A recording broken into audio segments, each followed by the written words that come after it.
সম্মুখ সারির যোদ্ধা ওসমান হাদির উপর হামলার ঘটনায় গভীর দুঃখ প্রকাশ করেছে। এই বিষয়টিকে সরকার সর্বোচ্চ গুরুত্ব দিয়ে দেখছে। অনতিবিলম্বে এই ঘটনার সঙ্গে জড়িতদের গ্রেপ্তারের জন্য আইন শৃঙ্খলা বাহিনীকে নির্দেশ দেওয়া হয়েছে। আশা করছি অতি দ্রুত সময়ের মধ্যে আমরা দুষ্কৃতিকারীদের গ্রেপ্তার করে আইনের আওতায় নিয়ে আসতে পারব। এই হামলায় জড়িত কাউকে কোনো প্রকার ছাড় দেওয়া হবে না। এই বিষয়ে আমরা জনগণকে সার্বিক সহযোগিতা পাবো বলে দৃঢ় বিশ্বাস করি। ওসমান হাদির উপর আক্রমণের ঘটনা আসন্ন জাতীয় সংসদ নির্বাচনকে বাধাগ্রস্ত করার অপ্রকাশ বলে আমরা মনে করি।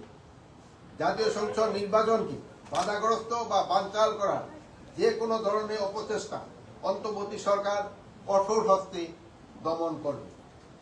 বর্তমানে অন্তর্বর্তী সরকার জুলাই গণ অভ্যুত্থানে সম্মুখ সারির যোদ্ধাদের নিরাপত্তা নিশ্চিতে বদ্ধপরিকর। সরকারের পক্ষ থেকে তাদের জন্য বিশেষ নিরাপত্তা ব্যবস্থা গ্রহণ করা হয়েছে।